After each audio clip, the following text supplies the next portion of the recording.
Serial ஆக்டரான Anand Selvan அவர்கள் பார்த்தீங்கன்னா இன்றைக்கி மிகப்பெரிய ஒரு சர்ப்ரைஸ் வந்து கொடுத்துருக்குறாருங்க. அது என்ன சர்ப்ரைஸ் அப்படின்னு சொல்லிட்டு கேட்டிங்கன்னா, இன்றைக்கி அவருக்கு சஸ்பென்ஸாக மேரேஜ் வந்து நடந்து முடிஞ்சிருக்கு. அதுவும் சீரியல் நடிகையான சியாமந்தா கிரண் அப்படின்றவங்கள காதலிச்சு திருமணம் செஞ்சுருக்காங்க. இவங்களோட இந்த திருமணமே பார்த்திங்கன்னா பெற்றோர் சம்மதத்தோடு தான் நடந்து முடிஞ்சிருக்கு.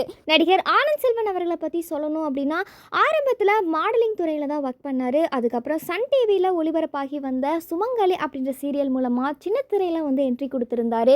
இதை தொடர்ந்து இப்போ கரண்ட்டாக பார்த்தீங்கன்னா அயலி அப்படின்ற சீரியலில் ஒரு முக்கியமான கேரக்டரில் நடிச்சிட்டு வராரு. அது மட்டும் இல்லாமல் நினைத்தாலே இனிக்கும் அப்படின்ற சீரியலில் சித்தார்த் அப்படின்ற கேரக்டரில் நடித்து ரொம்பவுமே பிரபலமாக இருந்தார். இவரோட ஆக்டிங்க்கு ஏகப்பட்ட ரசிகர்கள் இருக்காங்க.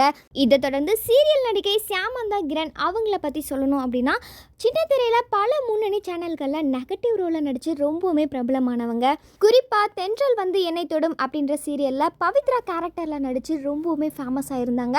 அது மட்டும் இல்லாமல் சரவணன் மீனாட்சி அப்படின்ற சீரியலுமே நடித்து ஹிட் கொடுத்துருந்தாங்க. இந்த நிலையில் ஆனந்த் செல்வன் மற்றும் சியாமந்தா கிரண் ரெண்டு பேருமே பார்த்திங்கன்னா ரொம்ப நாளாக காதலிச்சு வந்திருக்காங்க. இப்போ இவங்களோட திருமணமையும் பார்த்திங்கன்னா குடும்பத்தினர் மற்றும் நெருங்கிய நண்பர்கள் மத்தியில் ரொம்பவுமே சஸ்பென்ஸாக நடந்து முடிஞ்சிருக்கு. இவங்களோட மேரேஜுக்கு சின்ன திரை பிரபலங்கள் பலருமே கலந்துக்கிட்டு நேரில் சென்று வாழ்த்துக்களுமே சொல்லியிருக்காங்க. அது மட்டும் இல்லாமல் நடிகர் ஆனந்த் செல்வன் மற்றும் சியாமந்தா கிரண் ரெண்டு பேருக்குமே ஏகப்பட்ட ரசிகர்கள் இருக்காங்க.